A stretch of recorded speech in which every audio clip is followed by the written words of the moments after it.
What's up, ladies and gentlemen? We are back, and we are rip, raring, and ready to go. Mr. Messiah going to be joining me here for the best of 3 finals, the ESL NA. Nope, that's a lie. The ESL Americas Cup, number 13 for the Go4Heroes series. Man, Messiah, it has been a day of days. Not only was it the biggest bracket, but now Evil Geniuses ducked down to 3rd place. Cloud9 Vortex went out in the quarterfinals.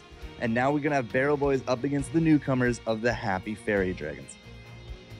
I am pretty pumped to see how HFD does against Barrel Boys. New team in the scene. I'm happy for them. I want to see what they can do, how their draft picks go, and everything like that. And I'm looking forward to getting into the game. Yeah, and we're having a little bit of difficulty getting this draft actually going. Stormcraft is an amazing site, but unfortunately it's just not perfect, so we might have a little bit more of a delay there. But let's talk a little bit about the bracket today. 26 teams showed up, signed up, and played here in our biggest bracket. Yeah, we went to round of 32. I can't tell you the last time I did that for the Go4Heroes NA. For the Americas. Stop saying NA. But still, I mean, we had a few different buys going in and a heck of a lot of teams. Lunatic Esports was here, but they got knocked out by the Rising Taquitos in the round of 16. Prime Heroes Gaming got up against Vortex in the round of 16 as well, got knocked down, and then the Happy Faerie Dragons pumped out the ESV Wildfire to go up against Vortex, who then, of course, dropped as well. And the Faerie Dragons even booting Evil Geniuses to the curb. It has been definitely a very interesting top half of this bracket. What happened to the below, though? X Gamers going up against Actions Per Minute, a team that has definitely been around for a little bit now. Worked out very well against them. Dropped to Magikarp in the semis, and then Magikarp we just saw dropping as well to the Barrels in those semis. And the other team, the big one in the bottom bracket, was, of course, You Forced My Hand. They took out apparently a Chinese team, VN Pro.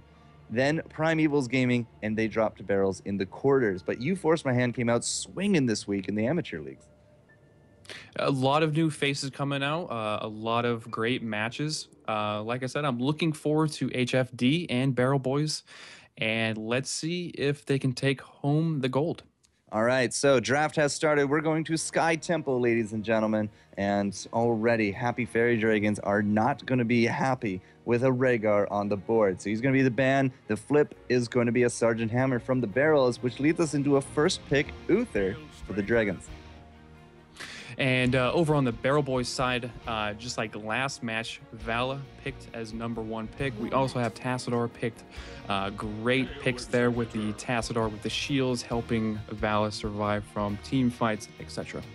And the Happy Faerie Dragons, I did tune into the semifinals game. Again, got to commend Hostelot and the Party Foul. They put up a really good stream, a really good cast of this. But Happy Faerie Dragons, this is what they defeated Evil Geniuses with. Malfurion into Illidan. Already, they got the stun and the control from the Uther first pick, and now they got some huge sustain on the back of it with the Tranquility, and that is setting up for a really good comp with Illidan.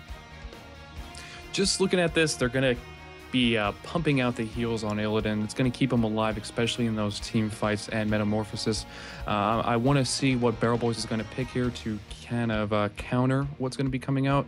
And as we're just waiting for the time pool, waiting to see what they're going to pick.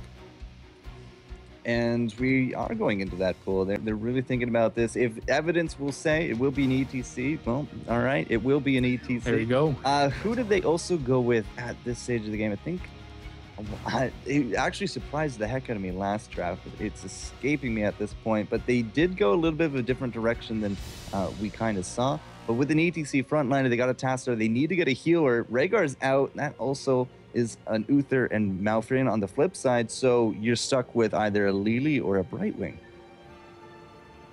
I'm thinking at this point they might be taking Brightwing. I could be wrong about that, so we'll have to see what they pick as their time pool is going to start going down here in a second. Other than that, I mean, pretty standard from what they were doing last game, Barrel Boys, minus the Illidan at this point. Bam. They're thinking of it. Time pool's still ticking away. I mean, what can we pair up with the Illidan now that the ETC is actually taken out? And it is, of course, you know, Sky Temple. Diablos have been played a heck of a lot. but that also still leaves a Stitches, a Mirrodin on the board. We could even go EU style, but I'm not really feeling that here from the Dragons. So looking at Barrel Boys, their last pick was Nazebo that they picked up. And over on the Happy Fairy Dragons, we see a Stitches and a Zagara on this pick. What do you think about that, FourCourt? Well, having at least one Siege pick in a lot of these lineups and Sergeant Hammer's out, that does lead us into a very strong ranged component for these Sieges, because Vala's out, and a lot of the top tier teams these days, they don't give Falstad any kind of consideration. Tychus has definitely fallen in a lot of the eyes of the teams, and really it's only a select few that have actually started experimenting with the Jaina. So going with this Zagara, the Zagara Maw into a Divine Storm, it's just like the same that you would see with the Zeratul into a Divine Storm. We got Roots going down on top of that. It's going to set up a really nice pick if they can get it. Stitch is very likely to go with the Bile, I want to say, and then of course Metamorphosis coming out from our Illidan. Flip side though, Barrels, they still don't have a healer. I wanted to say Tyrande could actually be a really nice counter to the Illidan aggression, but I don't think they can afford it. Yeah, I think they're going to be picking up one of the other supports. Either, they're going to be going for Lily or Brightwing. And as you can see there, they go with the Lily. That is a gutsy pick, I feel. Those cups are interruptible. You got to have some. We're going to see how that plays out there. Yeah. So, game number 1 of our best of 3 guys here for our finals. Barrel Boys bringing out the Lily. It's either going to be working out phenomenally well, or this is going to be a heck of a fight that they have on their hands. I'm going to tell the teams that we are ready to go. Any final thoughts before the map loads, Mr. Messiah? Let's see how it works out and see which draft works out better. Can we trade ETC and Stitches? Doesn't matter to me, but I don't think the teams will let you. Who knows? I hope that's a troll pick right there. So Barrel Boys in the back line, they got themselves that Vala. The Archon will be coming out pretty big, but they also set up for a little bit more of a shaky front line, I feel, to protect the Nazebo as well. The Reign of Vengeance should come out hopefully really strong. And at the same time, I don't know. I mean, if they don't protect this Ravenous, if they don't protect the Lily, if they get stunned out of their ults, Barrel Boys are going to have a heck of a time. They only got the one Warrior and really only the one heal source. I mean, we do got a healing ward for the Archon there, but this is dicey, man. It's dicey. Yeah, especially with Stitches on Happy Fairy Dragons. If they get that one pick that they need, that can turn a team fight objective their way in no times flat. So I'm looking forward to seeing what their comp brings here. And here it is. We're loading in game number 1 on Sky Temple. I think this is our biggest map to date. There's definitely a lot of travel time between these lanes. And coming into this, I mean, we don't really have anybody, I think. Everybody has mounts. And yes, everything does fit, which is good. So going back and forth for these temples, I mean, when it comes to defending the point, who do you think has a little bit more of an upper hand? For defending the points, I'm going to go with, at the moment, Barrel Boys on this. I mean, I think they have what they need to kind of keep and poke off of it. But then again, hey, Happy Fairy Dragons, they're looking like a solid team, so I don't want to misjudge them. So we'll see how it goes. All right, guys, your boys in blue. We followed them through a good bit of the bracket to get here into the finals. It is going to be the boys in the barrel. Blinks, Erho, Trummo, Kionda, and McIntyre all going to be splitting out here. On the flip side, though, Mr. Messiah, who do we got? On the Happy Fairy Dragons, we have Srey, we have Inkling, we have Don Lu, and Panda Zhu, if I said that correctly, I apologize, Jigu. And down bottom on Zagar, we have Caution Luck. And people from a little bit more back in the day, if you recall Team Glorious, you would definitely recognize this name. Cawthon Luck on the team of the Happy Fairy Dragons. A very powerful team to be knocking out teams like Cloud9 Vortex, teams like Evil Geniuses. We're going to have to see if they can take home the $100 cash prize for first place and the very important seeding points into the majors today. But the temples, as I said, it's a really big map. You're going to be looking for a lot of these spawns, and a lot of this early game movement, I feel, is going to dictate the pace of this game. Cottonluck setting up shop bottom, Messiah, and McIntyre is going to be there, but it looks like he's going to swap for Task.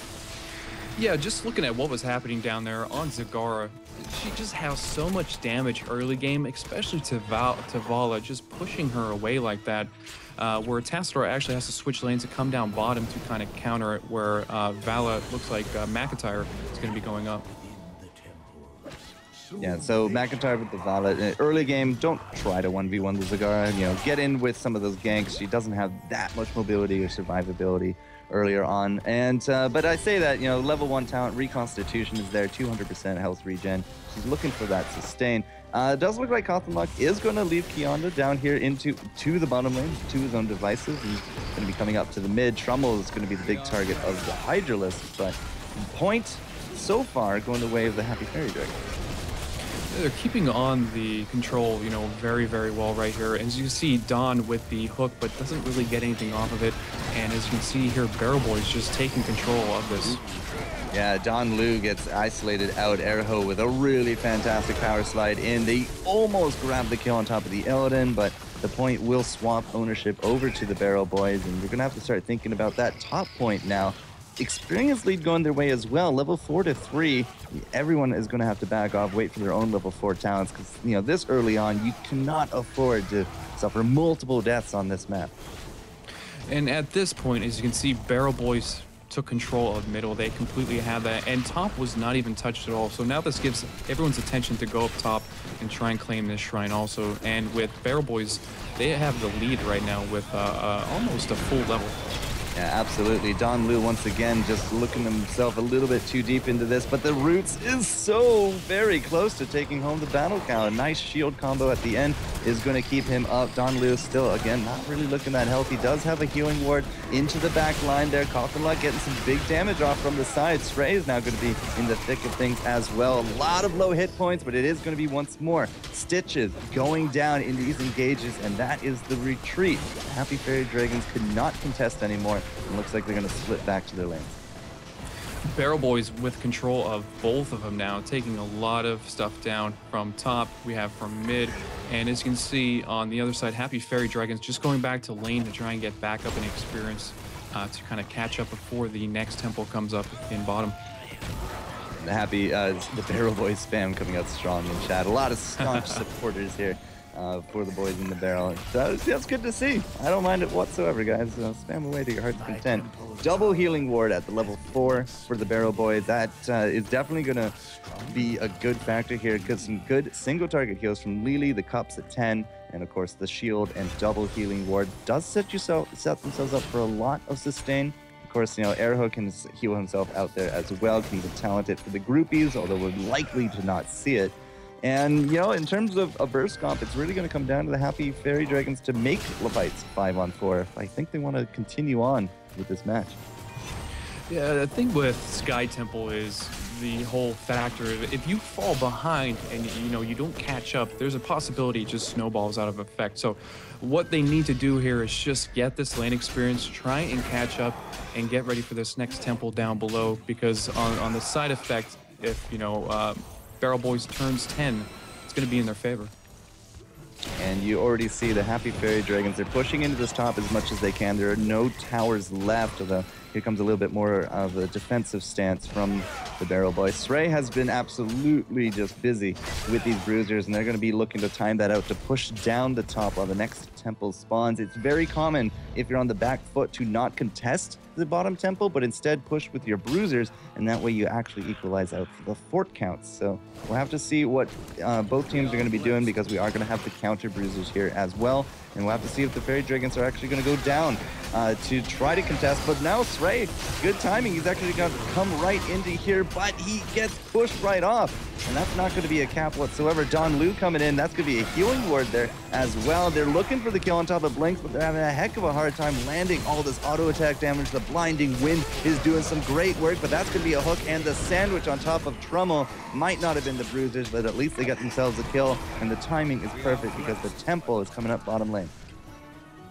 So during that fight, actually, McIntyre, he DC'd. So at the moment, he's a bot, and it's a rough time because Temple's up bottom. Barrel Boys, they're level 10. I mean, so it works out, but at the same time, McIntyre, he's DC'd. So Where's Vala bot right now? Bottom. Is she? Yeah, from what I'm seeing. Oh, yeah. Okay, there's the ping. It's now going to go follow someone. Bots don't actually mount. And there we go. Vala's now going to come back in. That was actually rather unfortunate. You are right. I did not notice that in the thick of things, and that could have made a little bit of a difference in that fight. But it was not a steal from the Happy Fairy Dragons. Instead, they will just have to be happy with that kill. We got heroics now on the board, and everything is looking pretty on point. It is going to be the stage dive. No mosh pit here today. Need that global presence, but everything else is as it is. It's going to be Gorge, though, not the Bile from Stitches. So he's going to be looking to Gorge out Lily, perhaps, or the Vala. Looks like he's going to take Vala into the mob. Oh, sorry, that was the Nazebo. And they're going to be trying to focus him down. Here goes the miss from the Divine Storm. Doesn't hit Blink to get off the entire cups. And now Faerie is trying to just put up this front because they're looking for the kill on top of Inkling. Everybody, however, is split here from the Fairies. And that comes out now strong. Trommel could not deal anymore with that. Stitches says no more, and the Ravenous will take home the only kill of that fight. And as you can see during that fight at the end there, Don Lu actually missed the hook on Trommel, making that the Ravenous Spirit didn't go away. So that could have potentially maybe saved his life. Perhaps, yeah. Yeah, I mean, it could have been anything at this point. That's going to be a maw, though, for Trommel. These guys were here and trying to take out those EVs. Trommel is not going to live out of that one, but it was, again, not a Merc Camp steal. They're going to look for the kill on Airho, and they do get it. McIntyre is back, but he's going to vault away because the Spectre Illidan threat is just too great at this point. Bottom fort does not exist, so we're going to have a little bit of Stone Bro pressure on this gate, but something that also I was almost expecting for level 7 was the mules, Messiah. They come out pretty strong on this map, but neither team opting to go for it. Yeah, no mules picked during this fight. I mean, it helps a lot, especially with all this downtime that they have between the temples.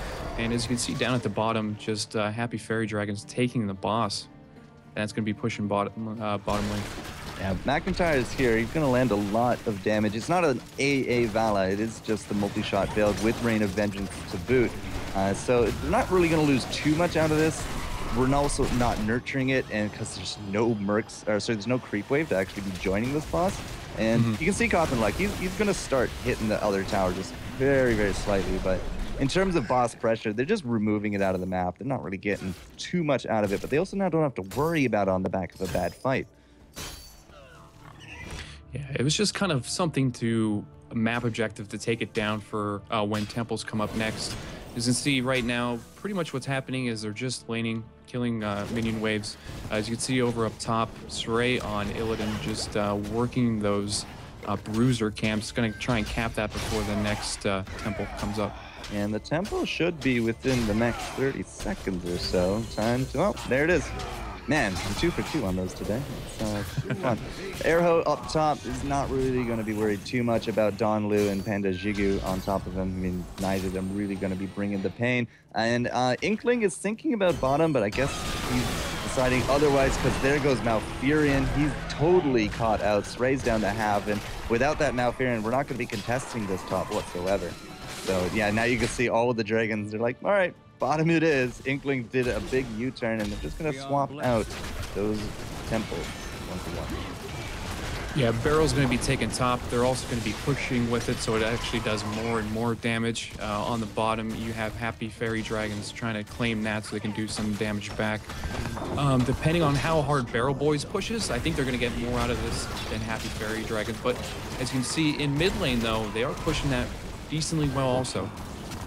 Yeah, I'm kind of curious who exactly is getting the better returns from experience, but it is about to be level 16 here for the Barrels. So in terms of their push, I'd say I'm going to agree with you. They definitely got a better return. They opened up the way to a keep. They took out the towers, brought the keep itself down to about 3/4 or so. And what did the Dragons get? Well, they got the 2 forts mid and no gates to keeps at all. And as I said, you're also now going to be looking at level 16 hype right about now. And it's a short window. I don't think we're going to get to do too much with it, because we're about to hit 16 as well for the Dragons. I don't think there's going to be any sort of engage at this point. I think it's going to be more or less just poking at this. I mean, possibility they go in before they turn 16, but I think it's just way too close, and I think they're just going to hold off and get experience and poke. So I've been looking at this Lily build.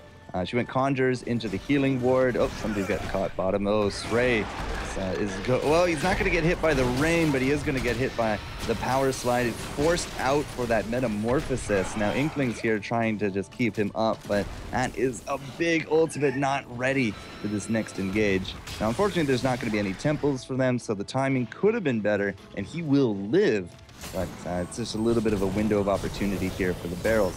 So, yeah, sorry, once more with the Lily. Conjures in to shake it off, so it doesn't have to worry too much about stuns or roots. And then from there, Shrink Ray. In fact, we have double Shrink Ray with the Messiah. They're looking to really control those divers. They're trying to get it down, especially Illidan. Just nuke him down, make him slow, and take advantage of it. What do you think of the 2-for-1? I mean, Lily can now obviously heal herself and somebody else, whoever's getting focused. It does add, really decent AoE aspect to her Q, but I believe the level 16 is also Herbal Cleanse, which is the CC remove. I guess there's just not enough CC to kind of warrant that. Yeah, I think at this point it's just going to be about topping everyone off and keeping everyone full. I mean, they have sort of like a weak lineup that takes a lot of damage fast, so I can see why they went more with the approach of healing on it. And as you can see now, temples are coming up, and they're going to try and control mid here. We still got 30 seconds. Well, probably less than that with that built-in battle momentum here for Illidan, but he does not have that he does not have the Metamorphosis. Regardless, in goes some roots and some damage. Don Lu trying to just bring Erho to the brink of it all. Sray's now going to go in. That was the Maw on top of Kionda. Kionda now getting a little bit too low. The cups in the back, though, from Blinks are really on point. Nobody, even with that stun slam from Stitches, is able to stop it out. And you see Stitches just die there off screen. Blinks does get off the Ravenous, and he's still going with it. It's actually Trummel's Ravenous, but regardless, 3 kills for nil. This is not looking good for Sray. He's going to have to just back on out, but I'm not too sure Cawthon Luck is going to be given that same luxury, and there she goes. A 4-for-0 trade as Illidan is on the retreat, and these temples are ripe for the taking. And poor Zagara trying to leave in that situation. Zagara it's rough playing her at this point until you get 20, because she doesn't have a lot of mobility unless you're putting down creep like a boss. So at this point, I mean, they only have Illidan up on the Happy Fairy Dragons, and this is a rough time because temples are both up on bottom and mid. Taking a quick look at the numbers. Actually just bottom. 32,000 healing and counting for Lily. I gotta say, the Barrel Boys are really making a good use case of Lily to come back here into the meta. And even on that engage, I mean, the Shrink Ray Lily, it gave us a cute little Illidan. The Illidan started hitting like a kitten. And, shake it off as well from Blinks. The fast feet coming in. Very likely, I want to say it is, we're going to see Kung Fu Hustle, but she's leading in terms of healing overall. 34,000 healing to her name, 32 for the Malfurion. And when it comes to the damage, I mean, Vala is just reigning supreme through and through. Yeah, typical Vala, just pumping out the damage anytime with the multi-shot build here. Especially with the heals are on point also, as you can see, like you were saying. Lily, she's up there right now. She's actually beating Malf on Happy Fairy Dragons, and they're really working it with what they're dealing with in this situation. McIntyre doing the defending things bottom. That means that the barrels are actually split right now, but there's really no inroads here for the Happy Fairy Dragons to kind of traverse. They are down a level and a bit, and we're looking very closely here at level 20 for Barrel Boys. What kind of storm tiers do you think we're going to see? I think we're going to see with McIntyre, well, especially with, let's go with Yeah, let's go with that after the fight. The roots come out. Erho is not really going to take nearly as much damage as maybe the Dragons were thinking. The cups do come out. Unfortunately, there's really not too much to heal. So that actually might be an advantage here for Dragons. They didn't use any of their heroics, and that was the cups as well as the Archon down. And I think the Barrels know that even though they're half a level from 20, they can't really overextend at this point because of the lack of heroic pressure. So the Dragons, they're going to keep going in on this. That's going to be Tranquility now. Panda Jigu on the Maw is only going to get hit by Arrow. Sray's now going to go in. They're looking for the kill on top of Blinks, but they can't really get it. The Shrink Ray comes out. First aid will keep Sray alive. Inkling not looking so hot. Now Don Lu is actually low on the hit points here as well. Where's the Ravenous? We're still looking for it. Stitches is going to be dead. Here comes the Ravenous with the threat removed. Inkling very likely to drop, and he will. That's now going to be the turn here on top of Sray, and Sray's not going to be able to parkour his way out of this one. 4 kills again for the Barrel Boys. And that was a perfect play from a pretty crucial one from Barrel Boys. You know, their ults were down, their 20s were down, and they still knew that, you know, maybe peeling back a little bit and letting them come into the fight would be at their advantage. And look what happened. It just, it definitely came out in Barrel Boys' favor on that fight. 4-for-0, yeah, I'd put that into perspective. It's 13 kills to 3, Messiah, by the end of it all. Yeah. It's for sure a Barrel Boy game. And we do got those level 20s out. Vala is thinking about it. It's very likely, though, to be the Bolt of the Storm, but there's the Kung Fu Hustle. And that is a ridiculous team-fighting utility level 20 Storm talent. It's a pretty crucial one, especially on Lily, with the healing and everything like that. But with this almost 3 level lead here, I'm interested to see how the rest is going to play out. Well, with 3 levels up, the level 20 is now achieved. Boss is going straight for core. I'm actually a little surprised to not see Barrels trying to just capitalize on this more. They might be trying to make a blue map with all of this Merc pressure, or maybe not. Nope. Yeah. All right. Yeah, the boss. They're not sure what they want to do, but now they're going for Giants, and they're going to work on that and make the map blue. Well, you never really have to dive on this map, on Blackheart's Bay, on Sky Temple. There's so many PvE options that you can just utilize in order to win without risking a core dive. So they're going to get the 1 Stone Bros. They're going to get the 2nd, going for their Bruisers now here as well. The boss has been taken 4 minutes down. We're going to see Temples before the boss even comes back. And if another team fight goes the way of Barrels, I mean, Temples are going to end the game. On this map, that's what it all comes down to in the end. If you have, you know, a naked core like that, and you know Temples are coming up shortly, it all, you know, you need to either push a team fight, wipe the other team, or put them in a position where they can't do Temples, or it's pretty much going to be a GG. Now we got Bruisers pushing down top. We still have a Siege combo coming into the bottom. Panda Jigu was a big target right there, but the Tranquility comes out big. We saw a Ravenous. We're still looking here for the cups, but the hit points going back and forth really, really quickly. And the teams are just really fighting for their lives at this point. Sray and Don Lu into the back. They're looking for that kill. McIntyre actually forced out with the blink. Don Lu's getting low. Doesn't have a Devour ready to go, and neither does the Illidan, because he's going to drop as well, looking for the triple, and they're going to get the 1, the 2, the 3, and the 4. The only survivor is Cawthon Luck, and that is going to change right about now. Oh, Kionda with the terrible auto attack. And the 5-man wipe is it. I mean, 3 lanes of creeps. They got Mercs and Temples in 1 second. Barrel Boys showing that this top can be beaten.